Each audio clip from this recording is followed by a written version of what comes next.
عليكم، كي دايرين؟ لاباس عليكم؟ هانين الاحوال، الامور كلشي بخير وعلى خير. كنتمنى يا ربي هذا الفيديو يلقاكم في احسن الاحوال وفي اتم الصحه يا رب.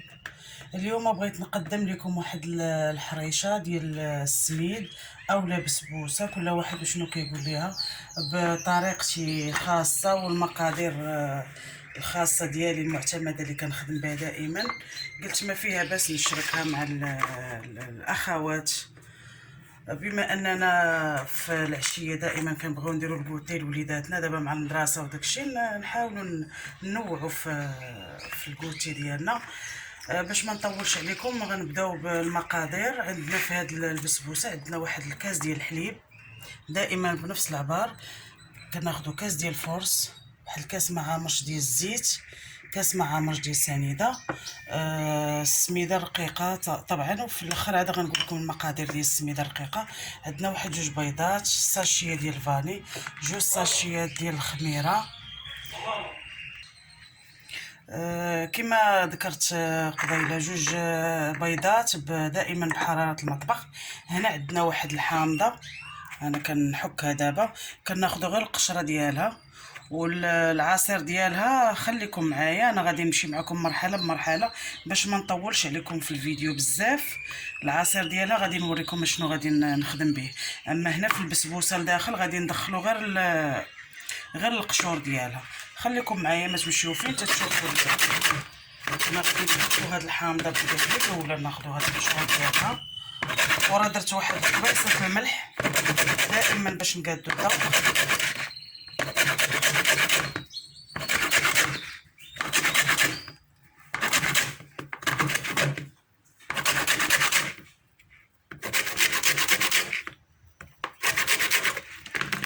صافي الحامضه ديالنا واش درت،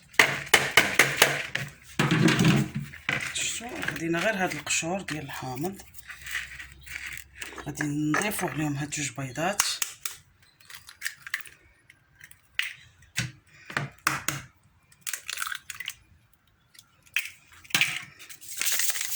غادي نضيفوا عليهم هاد الفانيليا، شويه الفاني،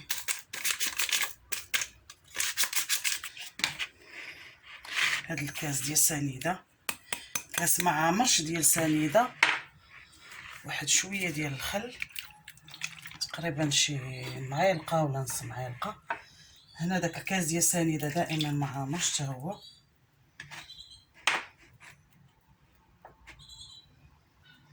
كاس ديال الحليب، واللي بغات تضاعف المقادير لكم الاختيار. كنخدموا هادشي مزيان هكا. اللي بغات تخدم بيديها تخدم، اللي عندها الضراب الكهربائي تخدم بيه.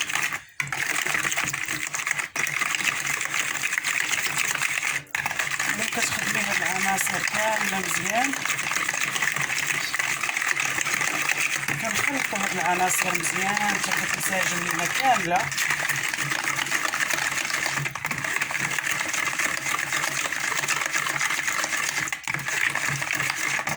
هذا هو القوام اللي بغينا. صافي هذا هو واجد. دابا غادي نضيفوا داك الكاس ديال الطحين، دائما بنفس العبار. غادي ناخذوا كاس ديال السميده رقيقه،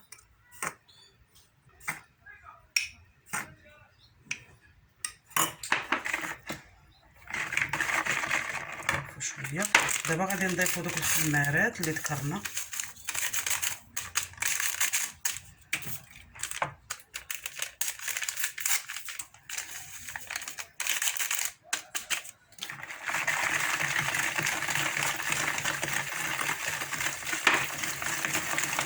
انا ذكرت معكم غير كاس ديال السميد.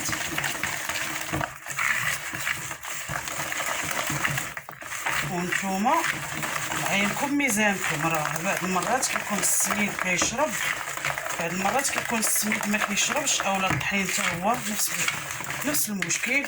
انت كتخلطي وعينك ميزانك، ما تخليش الخليط يتقال بزاف وفي نفس الوقت ما تخليهش جاري بزاف.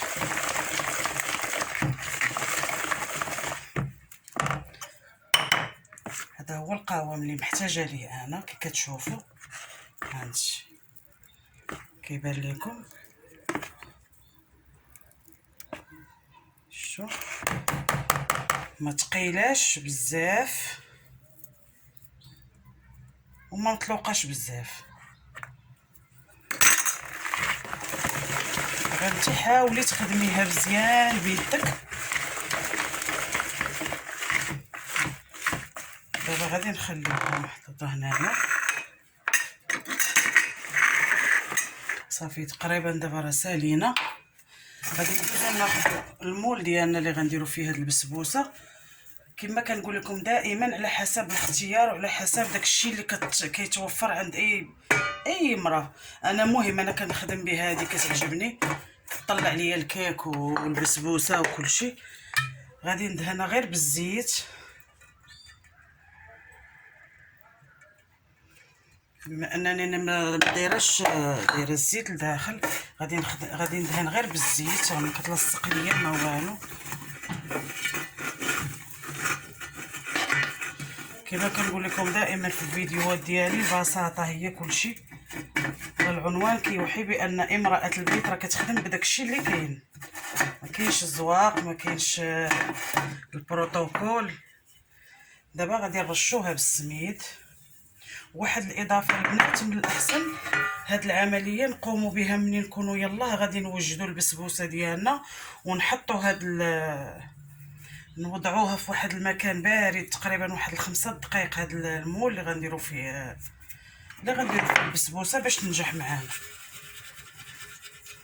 كي كتشوفوا صافي دابا راني تقريبا سالينا ولا بقات شي حاجه. المهم راه كلها كتشرب ديك السميده كامله. صافي كنخوو هاد الخليط.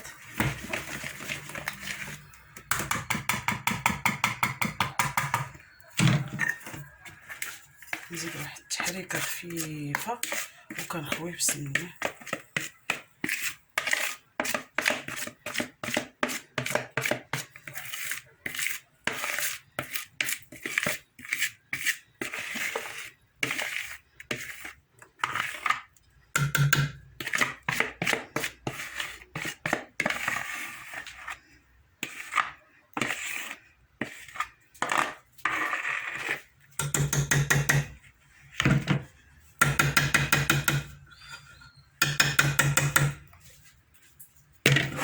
دابا هذا هو البسبوسه ديالنا. دابا غادي نشعلو عليها الفران. اللي عندها الفران ديال الغاز راكم عارفين كتشعلي الفران، غير كتشعلي الفران كتدخليها طيب.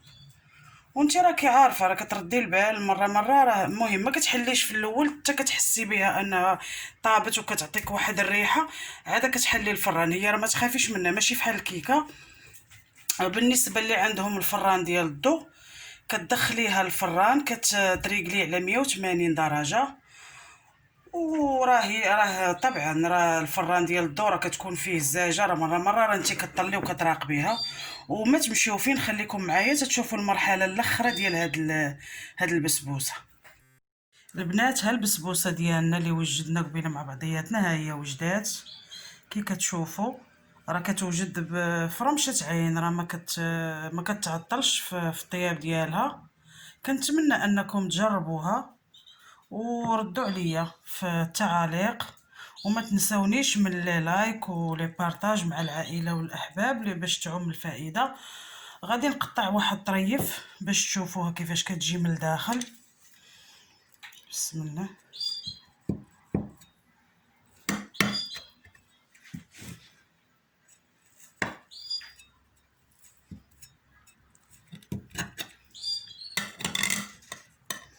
كي كتشوفوا البنات هذا هو الشكل ديالها. راه كتجي غزاله وهشيشه بزاف، راه رطبه وفيها واحد المذاق زوين ديال الحامض. جربوها راه غادي تعجبكم بزاف البنات، وانا متاكده انكم ما غاديش تندموا عليها. وبهذه الطريقه اللي وريتكم راه كتجي طيبه زوينه ومحمره، وراه فيها واحد الريحه زوينه طالعه منها ديال الحامض. واللي بغات دير الحامض راه دير الحامض، اللي ما بغاتش دير الحامض البنات راه دير حتى الليمون. حتى الليمون كيجي معاها كيواتيها حتى هو كيعطيها واحد المذاق زوين. وكما كنقول لكم دائما جربوها وردوا عليا في التعاليق، ونخليكم دابا في امان الله، الى اللقاء في فيديو اخر ان شاء الله.